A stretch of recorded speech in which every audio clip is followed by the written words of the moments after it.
berlaku sekali, 3 kali. Jadi kalau kita tengok hijrah yang pertama berlaku ketika mana Nabi menyuruh sahabatnya berhijrah ke bumi Habsyah, sebuah negara ataupun negeri yang mana negeri ini dikuasai oleh seorang raja, dipanggil itu Raja Habsyi itu. Habsyi ni Afrika, negeri Afrika. Jadi Nabi suruh sahabat dia berhijrah ke bumi Afrika dulu, daripada Mekah pergi ke bumi Afrika. Tujuan hijrah ni kerana orang Islam ketika itu diseksa oleh musyrikin Mekah. Jadi hijrahlah ke bumi Habsyah. Berlaku dalam hijrah ke bumi Habsyah ni, sebahagian ulama sirah kata disertai oleh 11 orang lelaki dan 4 orang perempuan. Tak ramai lah yang hijrah ni ketika Nabi suruh berhijrah ke bumi Habsyah ni. Antara yang berhijrah ke bumi Habsyah ni ialah Sayyidina Uthman bin Affan radhiyallahu an. Jadi Sayyidina Uthman bin Affan ni maklumlah ketika itu dia ni menantu Nabi kita Muhammad sallallahu alaihi wasallam. Dan Sayyidina Uthman ni telah dicok borang dia. Kalau bahasa mudahlah borang dia Nabi dah cok masuk syurga. Confirm. Dia ada borang Nabi tulis ahli syurga. Antara yang berhijrah ke bumi Habsyah tu Sayyidina Uthman bersama dengan isteri dia Ruqayyah binti Muhammad sallallahu alaihi wasallam. Kemudian ada seorang perempuan yang dipanggil dia Ummu Salamah. Dia pun berhijrah ke bumi Habsyah juga. Kemudian dia menjadi isteri Nabi sallallahu alaihi wasallam. Itu hijrah yang pertama. Jadi hijrah yang pertama ni asbab dia kerana seksaan musyrikin Mekah terhadap orang Islam. Dan orang Islam pun tak ramai masa tu. Jadi kena seksa, Nabi suruh mereka berpindah. Kemudian mereka pindah ke bumi Habsyah ni tak lama. Pindah ni tak lama. Ada riwayat sebut 3 bulan saja. Berada di bumi Habsyah ni selama 3 bulan. Kemudian balik. Dan ada riwayat kata balik ni sebab mereka dengar cerita. Cuma zaman tu dia tak ada WhatsApp kan. Mereka dengar cerita kata orang musyrikin ni dah masuk Islam.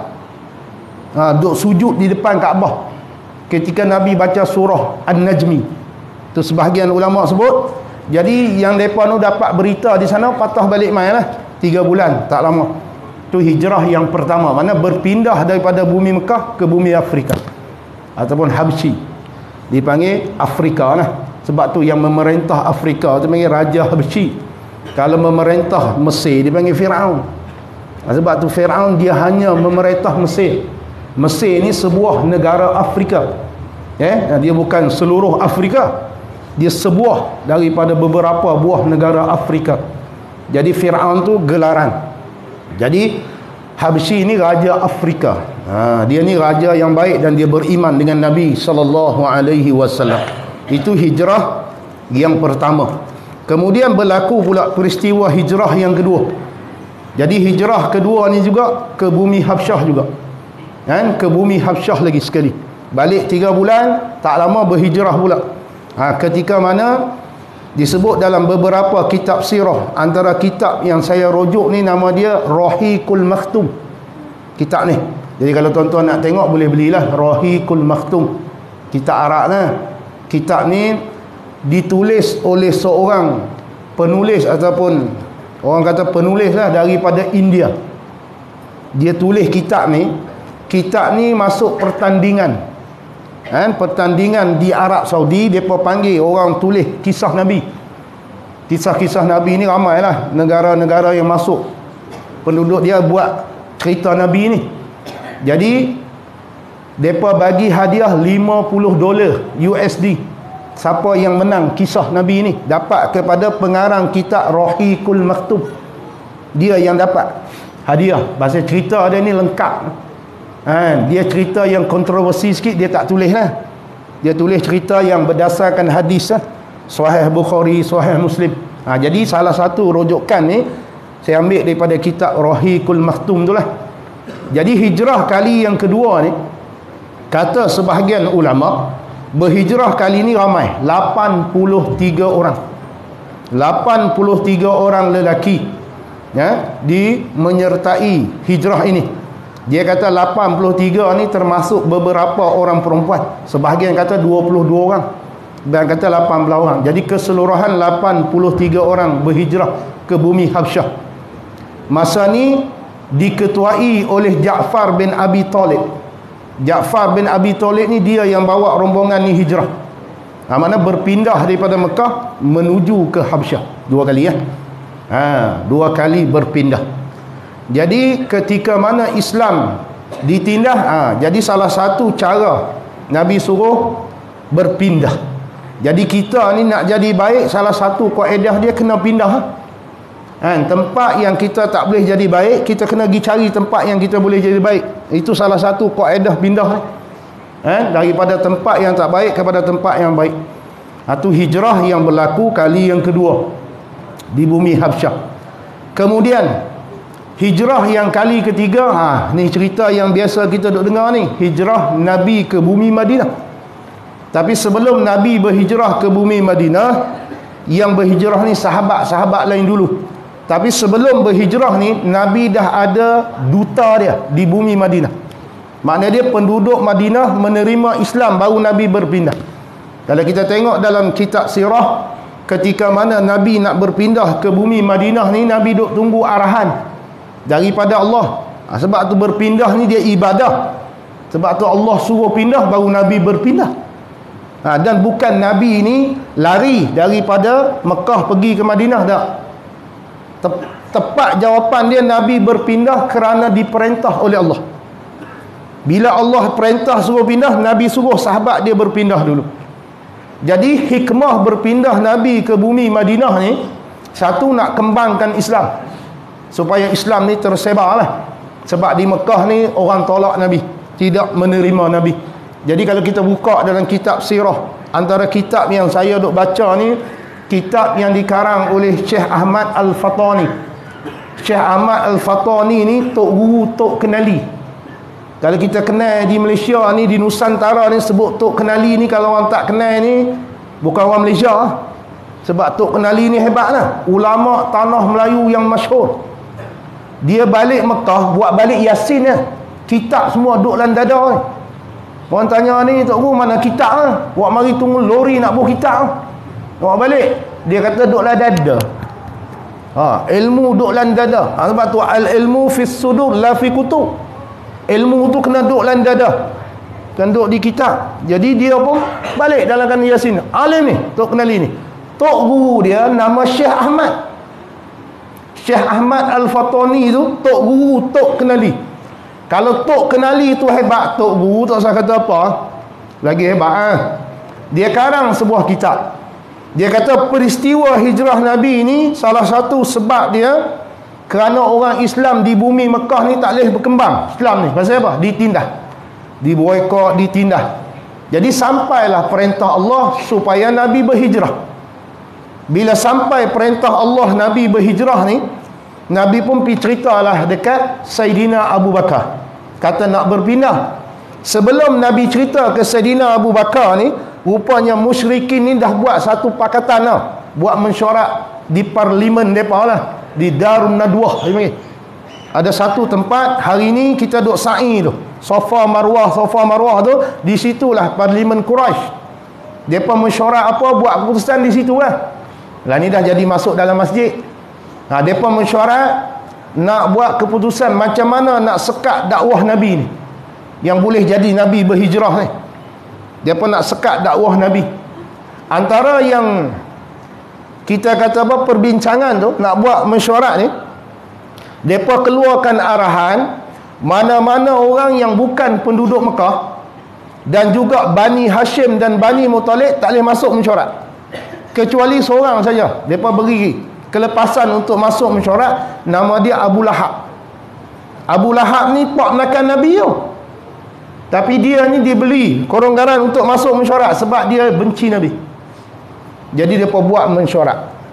Dia pun tetapkan mesyuarat ni, agenda dia nak bincang pasal Muhammad. Macam mana boleh Nabi berhijrah ni, cerita dah. Nak bincang pasal Muhammad, macam mana kita nak sekat dia, nak sekat Muhammad ni. Supaya Islam yang dibawa oleh Muhammad ni tidak dianuti. Macam mana cara? Jadi mereka buat keputusan nak mesyuarat. Kan? Bila mereka masuk dalam dewan mesyuarat tu, ketua-ketua musyrikin ni, kan, masuk dalam tu mereka pesan lah, tukang jaga pintu lah, kalau bahasa kita Pak Gad lah. Dia kata, hang satgi kalau ada orang nak masuk, hang check IC, kalau bahasa kita lah. Hang tengok IC dia, kalau 02 hang jangan beri masuk, 08 boleh. Jadi mereka ni kerja duk tengok tu, tak beri orang luar masuk, takut berita ni tersebar. Masa mereka duduk nak mesyuarat ni, tiba-tiba datang seorang tua. Datang orang tua ni. Orang tua ni pakai kemas dengan jubah semua cukup, bawa tongkat. Kan? Orang tua ni pun minta nak masuk mesyuarat juga, nak masuk dalam dewan tu. Jadi hadut jaga pintu minta IC lah. Tuan-tuan jangan nampak sungguh pula lagi IC tu. Ni cerita nak beri nampak. Jadi nak tahu hang ni daripada mana minta IC. Tengok-tengok IC ai. Ni kosong ni orang luar ni, tak boleh masuk ni. Dia berkata, pakcik tak boleh masuk. Pasal kami dah tetap dah orang luar daripada Mekah, tak boleh masuk. Dia kata saya nak masuk juga. Saya tak kira, saya nak masuk juga. Saya main jauh ni. Kan? Dia bertanya, pakcik mai daripada mana? Dia kata mai daripada Najdi. Najdi hari ni dipanggil Riyadh. Bumi Riyadh tu. Orang tua ni mai daripada Riyadh tu. Hari ni kalau tuan-tuan pergi Mekah, nak pergi Riyadh 1000 kilo. Dia mai lagu mana pun tak tahu lah. Dia mai daripada Riyadh lah, dekat 1000 kilo. Dia duk minta nak masuk juga. Mereka tak bagi lah. Pasal ketetapan mereka orang luar tak boleh masuk. Jadi orang tua ni duk kerah juga nak masuk. Bila kerah nak masuk juga, jadi kecoh lah. Bila kecoh-kecoh ni, keluarlah pembesar musyrikin yang duduk mesyuarat dalam tu. Mereka pun keluar. Bila mereka keluar, mereka kata pasal apa duk riuh ni? Dia kata ni, orang tua ni dia nak masuk juga, kami tak beri dia masuk sebab dia bukan orang sini. Jadi pembesar musyrikin pun tengoklah orang tua ni. Bila tengok orang tua ni nampak hebat lah. Dia pakai jubah semua, nampak kemas. Dia kata, pakcik nak masuk buat apa ni? Saya nak masuk lah, saya nak dengar hampa mesyuarat apa. Kan, saya bukan nak kacau, saya cuma nak dengar saja, kata dia. Kan, saya ni antara orang yang paling tak suka ni Muhammad ni, saya cukup pantang Muhammad ni. Dia kata. Jadi musyrikin kata, dan ni macam ni lah, dah orang tua ni mai jauh, kita kesian dia bila masuk lah, sebab dia bukan nak buat apa pun. Dia nak dengar je. Orang tua yang mereka benarkan masuk itulah Iblis, laknatullah. Iblis ni dia merupa jadi orang tua. Faham tak tu? Iblis dia boleh merupa. Dia merupa hantu botol, kita panggil hantu botol. Dia merupa jadi hantu raya, keluar tank raya, hantu raya. Dia iblis, dia boleh merupa lagi. Jadi dia merupa jadi orang tua ni, mereka pun kesian bagi dia masuk. Dia kata kat mereka ni, dia tak mau kacau lah. Dia nak dengar je, mereka ni nak buat keputusan mesyuarat macam mana. Jadi orang tua ni pun duduk lah dalam majlis tu. Mereka pun mesyuarat. Pengurusi pun berucap lah kata-kata haluan. Okey, kita semua ni datang ni, agenda kita, mesyuarat kita kali ni tak mau bincang bab lain. Kita nak bincang satu bab je, bab Muhammad. Macam mana kita nak buat keputusan Muhammad ni, kita nak sekat dia lagu mana, bincang. Bagi cadangan. Selesai pengurusi bercakap, bangkitlah seorang daripada pembesar musyrikin ni. Dia kata, saya ni pembesar sekian-sekian, kabilah sekian-sekian, saya mencadangkan Muhammad ni, kita kurung dia dalam rumah. Kita kurung dia dalam rumah, jangan beri dia keluar. Kita sekat semua, laluan makanan nak masuk kat dia semua kita sekat habis, biar dia mati dalam rumah. Ini cadangan pertama. Kemudian bila cadangan ini dikemukakan, orang pertama yang bantah cadangan tu, orang tua tu, Iblis lah. Iblis tu berdiri, dia kata ni, ini cadangan tak boleh pakai lah. Apa punya cadangan ni? Hang ingat adik-beradik Muhammad ni nak tengok sajalah. Hang sekat Muhammad dalam rumah ho. Jadi cadangan ni cukup, tak boleh guna, tak boleh pakai mana. Iblis. Kemudian bila Iblis ni tak sokong, kan, dia pun cerita lah, pasal apa hang tak mau sokong ni? Dia kata pasal itulah. Pasal bila kita sekat Muhammad dalam rumah dia, adik-beradik dia di luar mesti tengok dia, mesti main dia, mesti bergaduh. Pasal budaya Arab, ni ingat, budaya Arab salah sikit perang lah. Dia perang lalu tu. Orang Arab ni yang salah sikit, tak kena sikit, nak bergaduh lalu. Tu budaya dia. Budaya Arab ni suka perang. Silap sikit perang, silap sikit perang. Jadi Iblis kata kalau hampa berani nak berdepan dengan adik-beradik dia semua lagi, silakan buatlah benda tu. Bila dengar hujah Iblis ni, orang pertama yang sokong hujah Iblis ni bapak goblok. Tahu? Kenal bapak goblok? Goblok tu bahasa Indon ni. Goblok tu mana apa? Bodoh kan? Abu Jahal. Bapak goblok tu. Dia yang sokong pandangan Iblis. Dia kata betul. Betul orang tua ni. Sebab kalau kita sekat, memang adik-beradik dia akan serang kita. Bergaduh kita. Jadi cadangan pertama ditolak.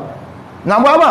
Nak sekat, nak boikot Nabi dalam rumah. Hari ni ada tak kerajaan dunia di mana-mana negara dia pemimpin yang dia buat tahanan rumah? Ada tak? Tahanan rumah pernah berlaku tak?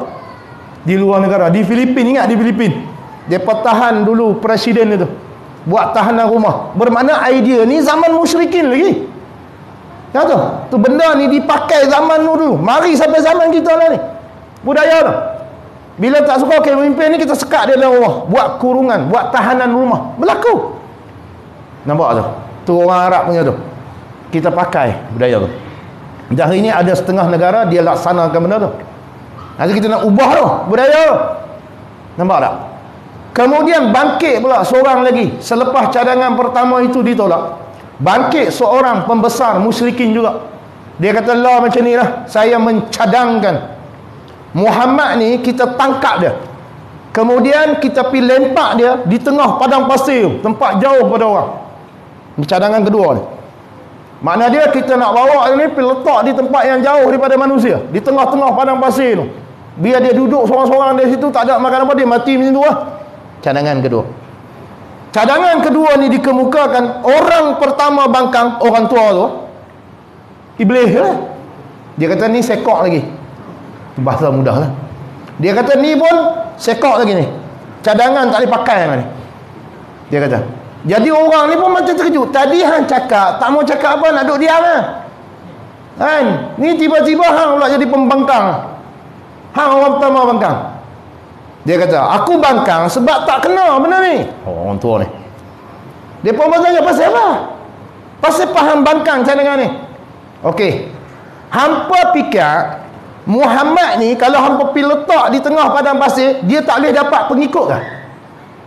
Hang jangan kata orang tau, binatang pun ikut dia.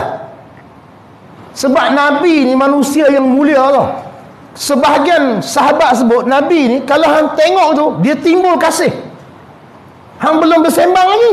Kalau hang bersembang dengan Nabi tu, perasaan kasih tu lagi kuat.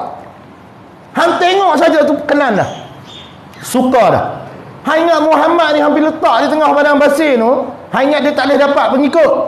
Silap-silap hari bulan, kabilah yang nak main Mekah berhenti situ, jumpa dia, beriman dengan dia. Lepas tu makin ramai, serang hamba di sini. Buat dia akal. Ya tu aku tambahlah. Kan? Main kat hamba yang nak lari macam mana? Kemudian bila depa dengar hujah Iblis ni, orang pertama sokong hujah Iblis, bapak goblok tu lah. Tahu? Abu Jahal lah. Sebab Abu Jahal dengan Iblis ni tak jauh, dua pupu je. Kan? Dia ni, dia kata betul orang tua ni kemana? Dia kata aku sokong hujah orang tua ni.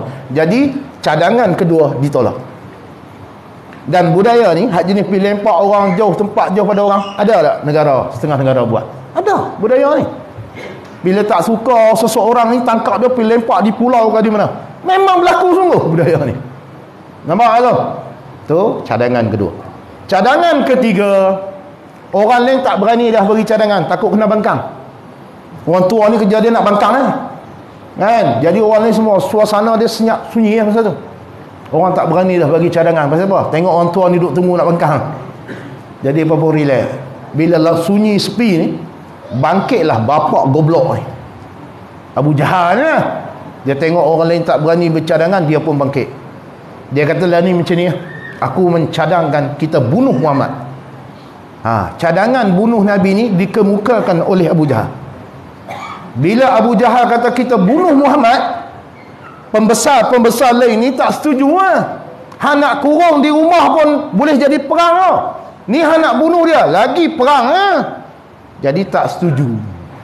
Bila tak setuju, Abu Jahal kata, sabar Sat, aku ni tak ada cerita habis, hampa bangkang dah. Nanti Sat, aku cadangkan bunuh Muhammad ni menggunakan ni strategi macam ni. Kita pilih di kalangan kabilah-kabilah kita ni, contoh 10 kabilah, kita pilih setiap kabilah seorang pemuda. Kemudian kita bagi pemuda tu pedang. Setiap kabilah 10 ni kita ambil 10 orang pemuda. Kemudian kita bagi seorang satu pedang kat mereka ni.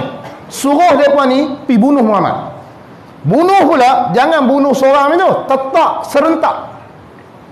Maksud dia 10 orang ni tetap Nabi bagi meninggal, bagi mati Bila berlaku kematian Muhammad, adik-beradik dia nak menuntut bela, kena berdepan dengan 10 kabilah.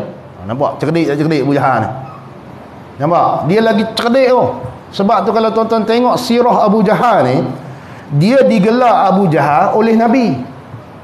Sebelum dia digelar Abu Jahal, orang panggil dia Aba Hakam. Tuan-tuan tahu Hakam? Hakam tu hakim lah. Hakim ni makna apa? Buka kamus. Orang bijak. Abu Jahal ni orang panggil dia bapa hakim, Aba Hakam, bapa cerdik. Dia cerdik. Cuma Nabi panggil dia bapa goblok. Sebab dia ni antara pembesar Quraisy, musyrikin Quraisy yang suka pi mengendak rumah Nabi. Mengendak Nabi baca Quran. Dia suka. Abu Jahal ni. Bukan dia seorang, ada 2-3 orang ni. Dia pergi rumah Nabi mengendak nak dengar bacaan Quran Nabi. Dan dia rasa tenang. Bila dia dengar Nabi baca Quran tu, dia syok. Abu Jahal ni. Tapi dia malu nak pergi cerita. Satu hari ni dia bersama dengan beberapa orang, masing-masing pergi sembunyi. Kawan ni tak tahu kata dia pergi, kawan ni pun tak tahu. 3 orang dia pergi. Salah seorang lagi selain pada Abu Jahal, Abu Sufyan. Abi Sufyan tu, depa pun pi lah. Kawan ni duduk penjuru sana, kawan ni duduk penjuru ini, duduk dengar Nabi baca Quran. Seronok ni. Rasa tenang. Habis Nabi baca Quran, pakat keluar. Bila keluar tu, selisih. Ketuk dah. Boleh teruskan? Pakai dia kata tak habis pula ustaz ni. Hari tu main tak habis dah. Ni pun tak habis dah. Kita beri habis kat malam ni. Tuan-tuan jangan risau. Cuma saya nak imbas bagi tuan-tuan ingat kisah tu je. Jadi bila mereka bertembung, masing-masing tanya, hang main mana? Aku main tu, main kedai tu. Hang? Aku pun main kedai sana. Tak mengaku. Masing-masing tak mengaku. Takut pecah lubang. Sebab kalau mengaku, hang benci Muhammad, macam mana pergi dengar dia baca Quran? Lalah sekali mengaku masing-masing. Dia kata, aku main rumah Muhammad. Aku pun sama. Aku dengar Quran Muhammad ni tenang hatiku jadi tenang. Jadi benda yang mereka dah buat, Nabi tahu. Sebab tu satu hari Nabi jumpa Abu Jahal ni. Nabi kata, hang ni duk main dengar Quran, pasal apa hang tak beriman? Pasal apa hang tak mau beriman? Tahu dia kata apa? Dia kata, aku ni dengan hang ni sama level. Aku ni bangsawan, hang pun bangsawan juga. Jadi kalau aku beriman dengan hang, jadi bangsawan aku ni jatuh rendah sikit bermakna aku akan jadi bawah pada hang. Sepatutnya aku ni level sama dengan hang. Bermakna dia tak mau beriman, takut jatuh darjat dia. Tu Nabi panggil dia bapa goblok. Tu Nabi panggil jahil tu. Aba Jahlin, bapa jahil. Pasal apa? Tolak Islam, tolak kebenaran sebab nak jaga standard apa? Tu bangsawan dia tu. Padahal kalau dia beriman, lagi tinggi darjat dia. Tapi dia memilih untuk tidak beriman, Abu Jahal. Dan Abu Jahal ni lah yang bagi cadangan bunuh Nabi. Dan dia kata apa? Kita pilih 10 pemuda dan kita beri hadiah kat mereka ni, suruh mereka tetap Muhammad serentak. Jadi bila Abu Jahal ni bagi cadangan, yang pertama menyokong cadangan Abu Jahal, orang tua tu Iblis tu Iblis kata, ni baru betul. Ini baru cadangan yang bernas. Macam ni baru betul cadangan. Nampak tak Iblis? Dengan Abu Jahal tak jauh dia, 2 buku kan. Jadi dia sokong lah Abu Jahal ni. Jadi tetap dah keputusan dia bunuh Nabi. Bunuh Nabi. Bermakna keputusan malam tu nak bunuh Nabi kita Muhammad sallallahu alaihi wasallam. Jadi sebelum berita ni keluar, Jibril dah pergi jumpa Nabi dah. Jibril kata, wahai Muhammad, malam ni Allah Ta'ala beri kebenaran untuk engkau berpindah ke bumi Madinah. Nampak? Jadi Nabi nak pindah, satu, nak gagalkan rancangan puak-puak musyrikin nak bunuh Nabi. Jadi tu kata, wa makaru wa makarallah wallahu khairul makirin. Mereka merancang, Allah pun merancang. Sebaik-baik perancang ialah Allah. Jadi mereka pun pakak dah nak kepung rumah Nabi. Sebelum mereka pakak, siang tu Nabi pergi jumpa Sayyidina Abu Bakrin radhiyallahu anhu. Di mana? Di rumah dia. Rumah dia di mana? Di dalam hotel Hilton Tower lah. Kalau tuan-tuan pergi Mekah ini, duduk hotel Hilton tu, tuan-tuan naik tingkat atas, tingkat 8 lah, dia akan tulis Masjid Sayyidina Abu Bakrin. Tu rumah dia tu. Tapak rumah Sayyidina Abu Bakar. Hari ni ada jadikan masjid. Tinggi lah, dia duduk atas bukit. Jadi Nabi bergerak daripada rumah dia. Rumah Nabi ni rumah yang Nabi duduk bersama Sayyidatina Khadijah tu kan.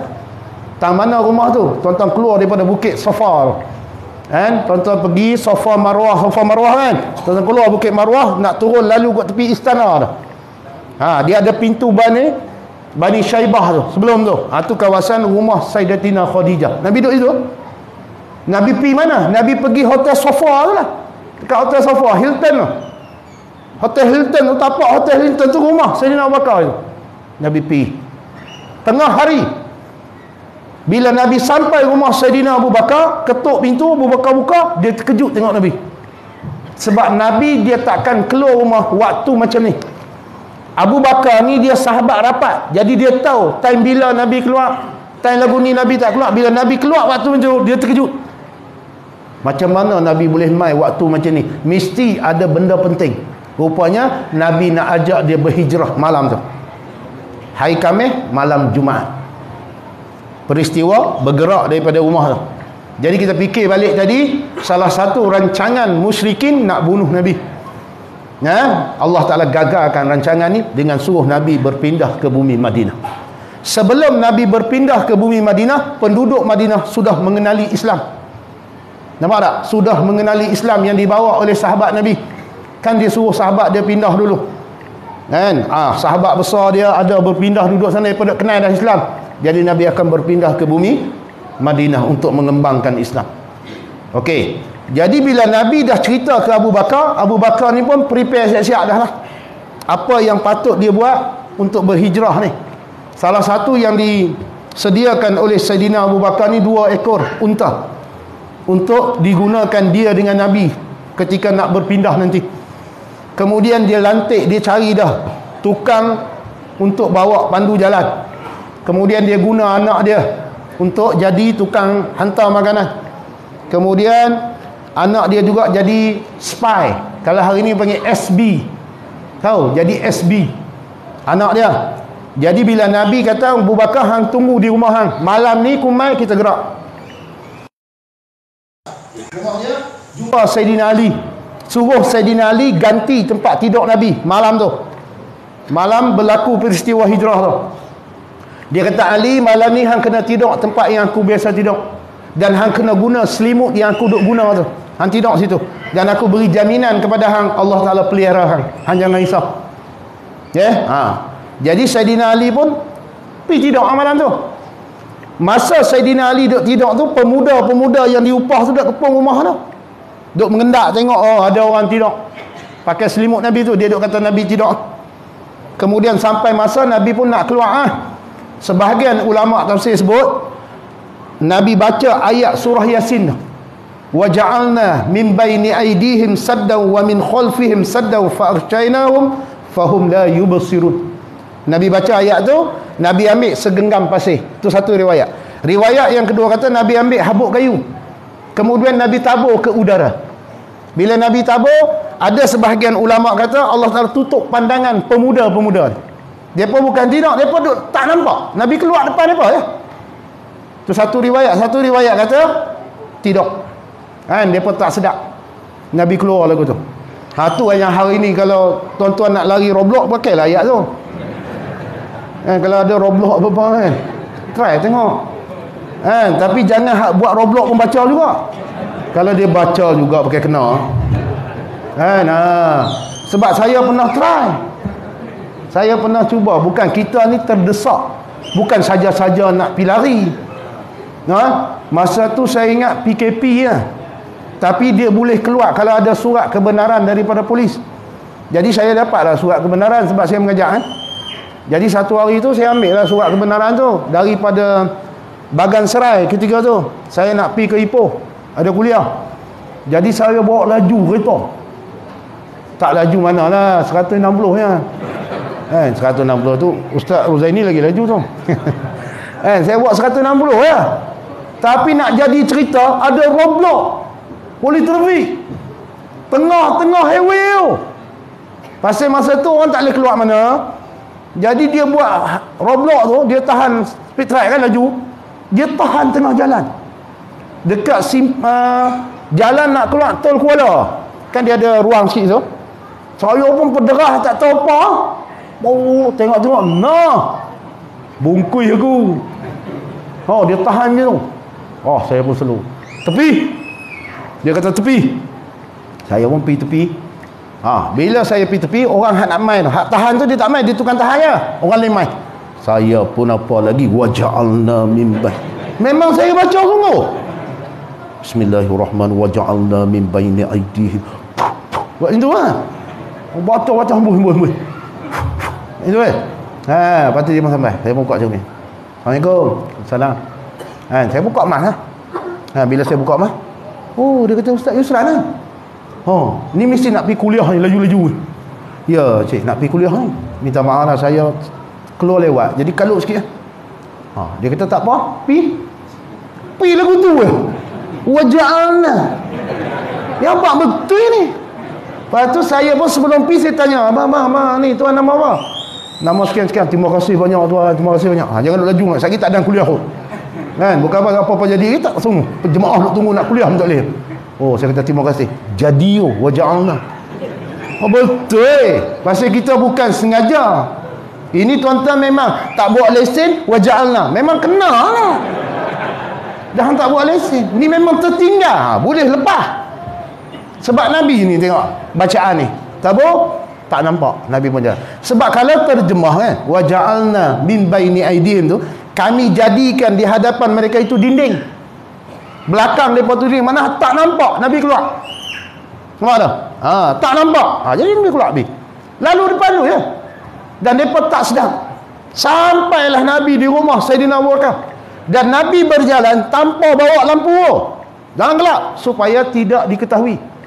Berjalan daripada rumah Abu Bakar pula, Nabi berjalan dengan Abu Bakar ni pergi Jabal Sur. Hari ni kalau tuan-tuan pergi Mekah kan dia bawa pergi Jabal Sur. Tunduk parking bah tu, tengoklah Jabal Sur tu.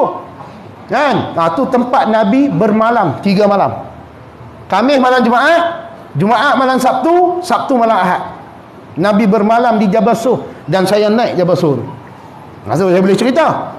Saya naik Jabal Sur tu mengambil masa lebih kurang dekat 2 jam tu. Sebab saya naik ramai kan, 5 orang. Jadi ada seorang tu orang tua. Bila orang tua kita tak boleh nak laju sangat, kesian kat dia. Jadi berjalan sikit berhenti. Behat sekejap. Okey pakcik, okey, jalan pula. Jadi kami naik pukul 6. Sampai separuh Jabal Sur tu orang azan maghrib. Berhenti sembahyang maghrib. Selesai sembahyang maghrib, rehat sekejap, jalan pula naik sampai atas. Sampai atas azan isyak. Kami duduk atas. Kemudian bila naik sampai atas ni, ingat tak ada siapa? Ada orang jual Maggi. Maggi pun ada tu.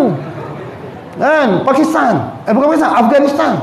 Dia jual Maggi dengan teh tarik semua cukup. Seorang dia. Saya kata dia ni biar betul weh. Kan? Cuma nak cerita masa kita naik tu, dia ada trek, ada tangga, trek jalan lah. Jadi mudahlah kita naik ke atas tu. Cuma bila zaman Nabi SAW dengan Sayyidina Abu Bakar naik, dia tak ada trek tu tau. Tuan-tuan bayangkan lagu mana. Dan hebat tak hebat Sayyidina Abu Bakar ni, dia gendong Nabi tau. Bukan Nabi naik tu, dia dukung Nabi naik atas tau, Jabal Sur tu. Ni tengok peristiwa hijrah. Apa benda? Pengorbanan Sayyidina Abu Bakar. Sebab tu Nabi kata, sahabat lain aku boleh balas jasa mereka. Aku boleh balas jasa ni, jasa ni, jasa ni. Tapi Abu Bakar aku tak boleh balas. Hanya Allah yang membalas jasa dia. Hebat jadi hijrah ni dia memerlukan pengorbanan. Sebab tu bila kita nak berpindah, nak berhijrah, minda perangai tak baik kepada perangai yang baik kan. Jadi dorongan yang membuatkan kita boleh hijrah, adik-beradik itu dulu. Sebab tu kena ada sahabat. Tengok Nabi berhijrah, sahabat rapat dia apa? Saidina Abu Bakar. Dan berjaya hijrah Nabi, dibantu oleh Saidina Abu Bakar. Sebab tu kita kena ada kawan yang bagi dorongan, bagi semangat, baru boleh berhijrah minda. Baru boleh jadi orang yang baik. Sebab ada dorongan, ada penasihat, ada orang yang bagi semangat. Jadi Nabi ni ada Saidina Abu Bakar. Dia dukung Nabi naik Jabal Sur 460 meter weh. Nak naik atas. Kalau tuan-tuan naik Jabal Nur baru 200 lebih, 260, 280 meter. Tuan-tuan naik Jabal Sur 400 lebih atas tau. Tuan-tuan naik, saya naik sampai atas tu. Bila naik masuk dalam gua tu lah, gua tempat Nabi sembunyi tu. Kita nak rasa kan, naik tu teruk dah tu, ada trek tu teruk. Lepas tu duduk dalam gua tu, boleh masuk masa tu. Dalam gua tu depa dah letak kain sejadah ni, ada 4 helai kain sejadah. Jadi kita boleh semayang lah dalam keadaan duduk, tak boleh berdiri, dia rendah. Masuk duduk dalam tu, doa lah, berhadap kiblat berdoa. Tempat Nabi pernah duduk. Tu mana-mana tempat yang kita pergi ziarah, Nabi pernah sampai. Jangan lupa berdoa lah. Pasal berkat tempat tu. Pasal Nabi pernah duduk. Kami pun berdoa lah. Lepas berdoa apa, selfie lah, apa lagi. Itu wajib. Zaman ni kalau tak selfie, makruh lah. Selfie tu munduk weh. Pakak selfie semua siap. Turun. Masa turun tu terkejut saya tengok orang Turki, perempuan Turki, badan lalerkek ni, badan indah ni, naik Jabal Sur. Saya dalam hati kata biar betul. Kami yang sihat ni pun mengau. Ini badan tu dia lah naik. Saya kata pukul berapa nak sampai ni? Pukul berapa dia sampai? Tapi mereka boleh naik. Jadi bila kita duk perhati tengok, kenapa orang Turki ni kalau tempat sejarah dia mesti pi punya. Susah lah ke mana pun dia akan pi. Pasal pasal sejarah duk di depa.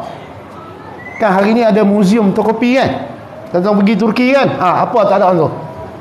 Dan Nabi busur nak panah Nabi semua ada. Jadi depa ni dengan Nabi ni habis rank lah mari. Mesti depa pi juga. Tu cerita salah satu tempat sejarah berlaku peristiwa hijrah Jabal Sur. Bukit Sur tu. Kemudian pagi Ahad tu barulah Nabi keluar daripada Jabal Sur menuju ke bumi Madinah. Berlakulah peristiwa Suraqah apa semua tu, Ummu Ma'bad semua tu bertemu di situ. Kemudian Nabi singgah di Quba. Di kawasan Quba Nabi dirikan Masjid Quba tu. Cuma nak sebut dalam peristiwa hijrah Nabi ni, benda pertama yang kita ambil tadi apa dia? Setiap orang bila nak baik, dia kena keluar daripada tempat hak tak baik. Tempat kita duduk ni kita tak boleh jadi baik, kita kena keluar. Nabi nak kembangkan Islam di Mekah tak boleh, Nabi keluar kembangkan di Madinah. Jadi kita ni kalau nak jadi baik, itu salah satu kaedah dia. Tempat yang kita duduk kita tak boleh berubah, kena keluar. Kena keluar. Tuan-tuan ingat tak satu kisah yang setengah orang kata kisah ni kisah cerita yang dhaif lah. Cerita tentang seorang lelaki yang membunuh 99 orang. Bisa dengar kisah tu? Jadi dia ni nak bertobat. Dia dah bunuh 99 orang. Bila dia nak bertobat, dia pergi jumpa lah seorang orang yang nak kata alim, tak alim lah. Reti lah sikit bab-bab ni. Cuma dia tak alim. Jumpa dia. Cerita kat dia, saya ni dah bunuh 99 orang. Saya nak bertobat. Allah Ta'ala terima tak tobat saya? Dia kata, pakai dak dah. Dia bunuh terus kawan tu. Jadi 100 orang. Nampak? Pasal kawan ni kata, tak lah. 99 orang hang bunuh, hang gila ke? Pakai Allah Ta'ala tak ampun ada sangat. Dia kata lagu tu, bunuh cukup 100 sampai. Dia bunuh kawan tu. Bila dia bunuh kawan tu, dia nak bertobat. Dia pergi cari orang alim tu. Orang yang benar-benar alim. Pergi jumpa. Dia tanya ni, tuan, saya ni nak tanya sikit, boleh tak saya ni nak bertobat? Dosa saya bunuh 100 orang. Tahu alim ni kata apa? Dosa hang bunuh beribu orang pun jangan syirik je. Allah Ta'ala akan ampun dosa ni. Hang kena bertaubat. Tapi syarat taubat, hang kena keluar pada tempat hang buat maksiat.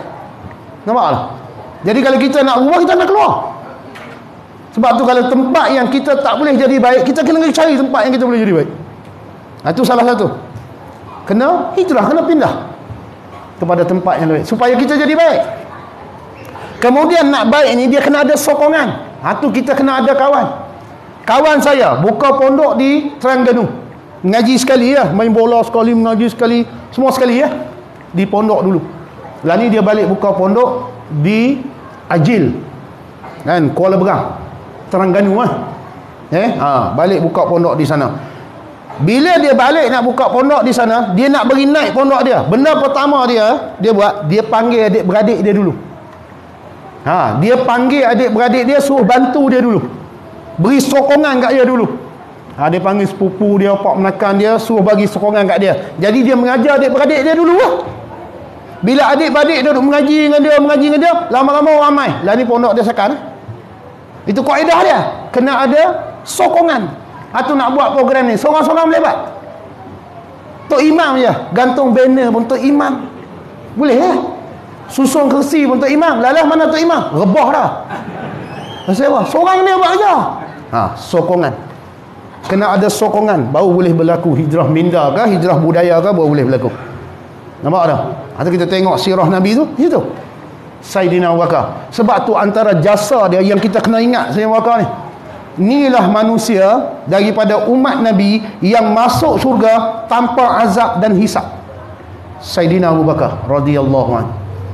Dia ni akan masuk surga jadi contoh umat Nabi, tak kena hisab, tak kena azab. Masuk terus. Pasal apa? Tuan-tuan tengok kisah hijrah. Bila dia nak masuk dalam gua Jabal Sur tu, dia tak beri Nabi masuk, dia masuk dulu. Dia buat apa? Dia bersihkan dulu benda dalam gua. Dia koyak baju dia yang di luar tu, dia sumbat lubang-lubang gua. Sebab bila gua ni binatang berbisa ada banyak. Jadi dia pun koyak baju dia, sumbat lubang ni, sumbat lubang ni, sumbat lubang ni lah. Kemudian bila dia sumbat semua siap, dia ambil baju dia luar tu, dia hempar. Kemudian baru dia panggil Nabi SAW masuk. Bila Nabi masuk, dia unjuk kaki dia. Sayyidina Abu Bakar ni dia unjuk kaki. Kemudian Nabi rebahkan kepala dia yang mulia atas paha Sayyidina Abu Bakar. Kita bayangkan, rapat tak rapat Nabi ni. Rebah kepala Nabi ni atas paha Sayyidina Abu Bakar. Bila rebah kepala ni, lena lah Nabi. Cuma Nabi ni bukan lena macam kita. Kita lena keluar ni basi. Ni kadang-kadang habis dah ustaz tu mengajar. Cepat betul. Cepat hang lena. Orang ni duk tunggu puas nak habis tu. Hang lena sedap-sedap. Wallahu alam lah. Memang cepat. Lena kita, mata pejam, hati pejam. Tu. Lena Nabi ni pergi buka kitab Muruki Ubudiyah, nama kita. Dikarang oleh ulama Indonesia. Syekh Nawawi Bantani, Bantan lah. Dia karang satu kitab nama dia Muruki Ubudiyah. Dalam kitab tu dia tulis 10 perkara yang menjadi keistimewaan bagi seorang rasul. Antara dia, rasul ni bila dia tutup ni, hati dia celak buka. Tutup ni, hati dia buka. Kita tutup ni, hanyut terus. Berkata habis.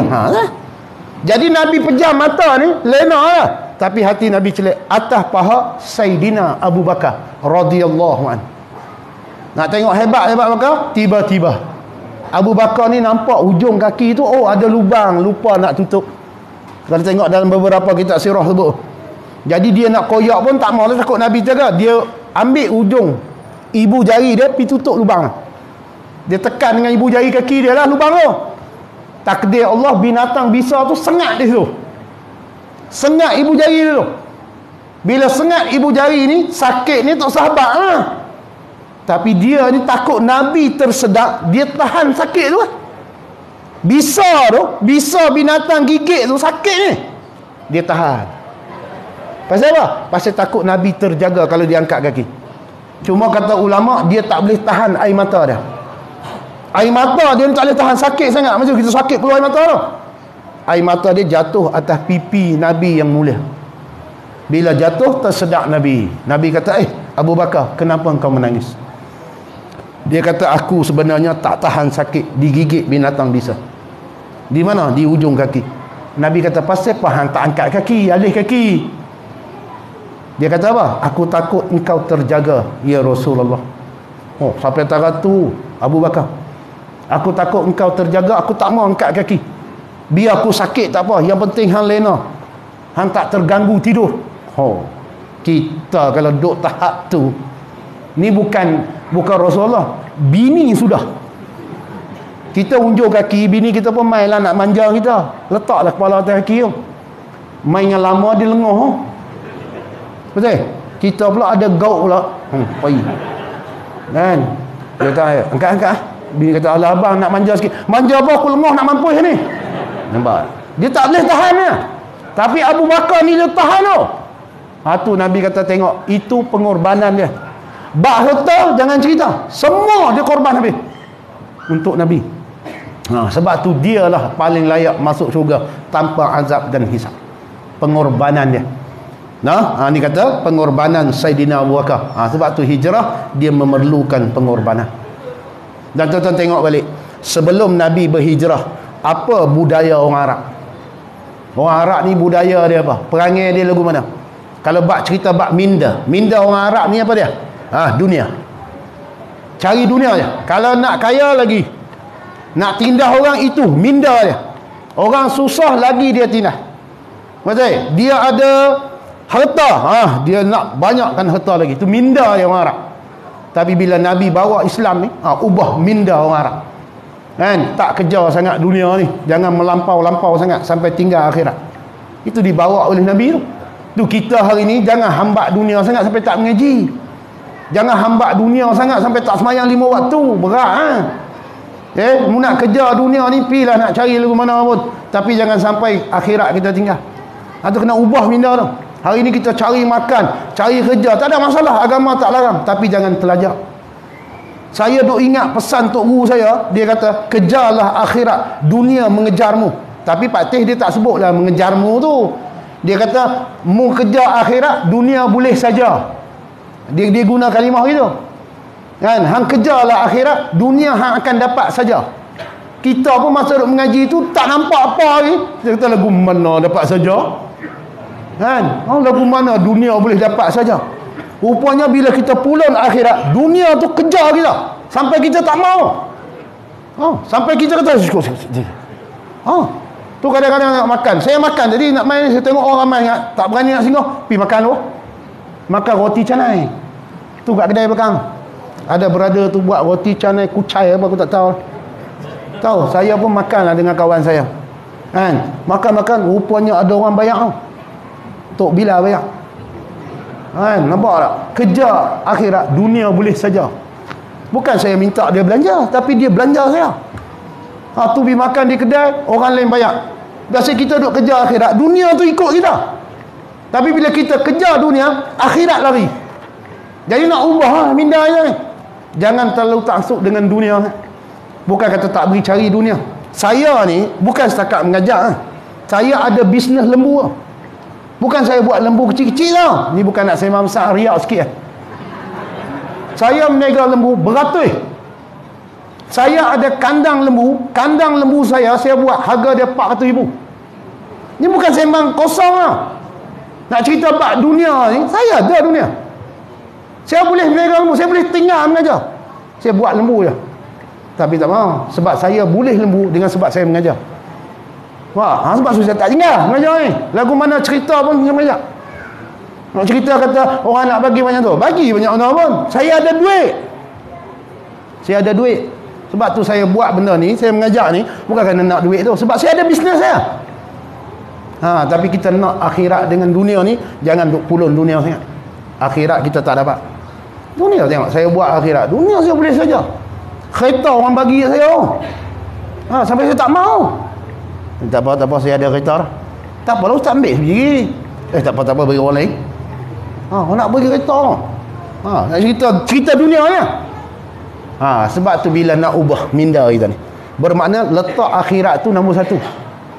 Jangan letak dunia tu nombor satu. Bila hang letak dunia tu nombor satu, akhirat tinggal hang terus. Tapi bila hang letak akhirat nombor satu, dunia akan mengejarmu. Tengok Nabi kan, bawa Islam pergi bumi Madinah. Hari ni Islam terkenal seluruh dunia. Nampak tu? Utamakan hak Allah dulu. Tu minda kita set dalam kepala otak kita ni, akhirat nombor 1, dunia nombor 2. Jangan dunia nombor 1, akhirat nombor 2, lingkup. Pasal ramai orang kejar dunia, dunia yang dikejar pun dia tak dapat. Ada orang dia tak kejar dunia, dia kejar akhirat. Kan, time semayang dia pergi semayang, time mengaji dia pergi mengaji, tapi rezeki dia tetap Allah Taala bagi. Ada orang tengok dia pergi kejar dunia, hak akhirat dia tak dapat lah. Tu kata semayang dulu. Ubah minda tu. Kemudian nak bagi minda Arab tu minda jahiliah. Zaman jahiliah ni minda dia ni Tuhan ni banyak. Betul tak? Nak minta tolong ni pegang dengan makhluk. Itu semua minda jahiliah ni. Jadi kita nak ubah minda ni minda apa? Minda orang mengaji. Minda orang yang ada ilmu. Minda orang yang nampak Allah segala-gala. Tu ubah. Tu nak kena latih dengan pengajian tu kena pergi semua lah. Ada pengajian di mana pergi pasal nak ubah minda je. Minda orang yang cerdik. Bila orang cerdik dia kena ada sumber ilmu. Ubah minda tu. Akhirat nombor 1, ubah minda daripada jahiliah jadi orang berilmu. Bila orang berilmu, orang nak tipu payah. Orang nak tipu kita ni payah sebab kita ada ilmu buat tu. Sebab tu dulu saya buat lembu, saya kena tipu ratus ribu. Saya kena tipu. Ni cerita dia ni. Sebab kita tak masuk bidang tu, kita tak belajar betul-betul. Bila kita buat, kita kena tipu 100,000. Tipu tahu macam mana? Lembu tu kita beli timbang kat kandang dia, berat dia 350 kilo. Berat hidup dia tu. Dia pun okey. Contoh berapa duit? Okey, RM16 sekilo. Kita pun bayar lah RM16 sekilo. Lembu yang kita timbang 350 tu, naik lori, mari kandang kita, timbang pula tinggal 280. Takkan lembu tu berak atas lori tu 80 kilo? Kena kita. Tu cerita tu. Bila kita tak ada ilmu tu, kena kita. Ilmu jenis main lembu. Lepas tu kena tengok lembu, perut gemuk, nampak gemuk tu, gemuk ayak ke gemuk makanan. Kena pandai tu. Sebab tu bila minda ni cerdik, payah ni pun. Kena ubah lah. Jenis tak minat mengaji, tak minat cari maklumat yang tepat, kena ubah. Cari maklumat yang benar. Tambahkan ilmu. Tu minda. Kalau tengok nisbah budaya orang Arab lah. Macam disebut tadi, salah sikit nak perang, bergaduh, bermusuh. Kena ubah budaya tu. Kena sepakat. Sebab tu orang Islam ni dia kena sepakat. Dan nak bagi orang Islam ni sepakat, kita kena ubah dulu kaedah yang kita bila jumpa orang tak beri salam. Kita kalau jumpa orang tak beri salam, siap panggil nama, hoi macam tu. Saya ingat ni di tempat saya ni ada seorang kawan duk mengaji tu. Dia ni jenis bila jumpa orang dia tak panggil nama, dia panggil bewak. Haram ni. Tanya Tok Imam Muhammad Khalid tu. Dia tahu Tok Imam dia biasa duduk penuh. Dia tengok tu, weh bewak, mai bila? Aku kata haram tu hang panggil bewak. Dia sebenarnya tahu, benda kecil je. Kalau nak beri orang Islam ni dia tak jadi musuh, tak berpecah belah, dia kena masyhurkan salam tu. Ini bukan kita sebut, Nabi sebut.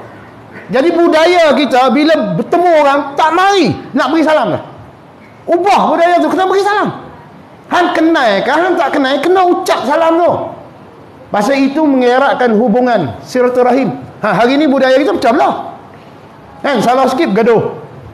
Jadi nak bagi rapat balik, kena mari balik budaya salam tu.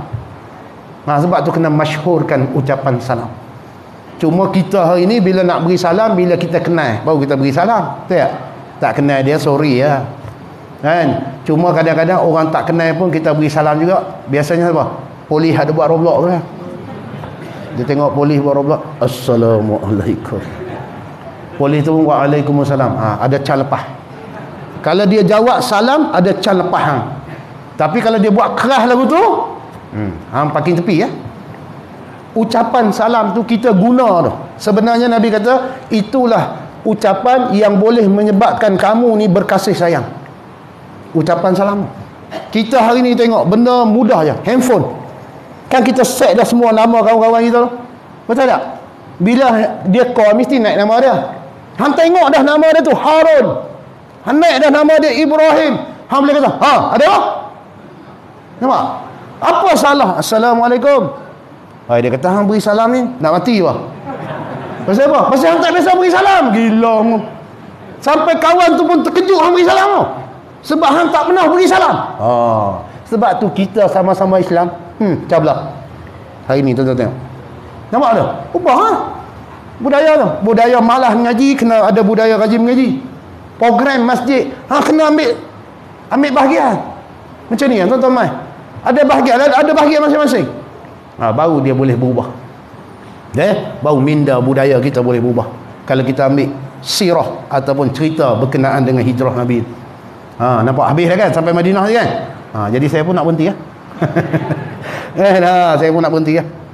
Jadi mudah-mudahan apa yang kita kongsi malam ni memberi manfaat kepada saya dan juga tuan-tuan dan puan-puan yang hadir.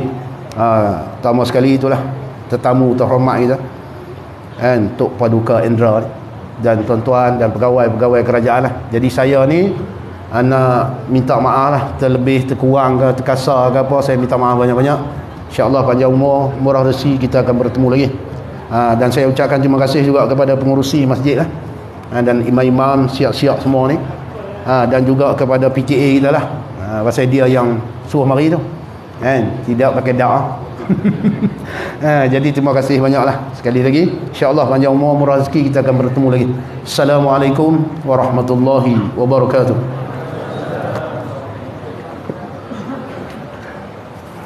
Terima kasih diucapkan kepada yang berbahagia pada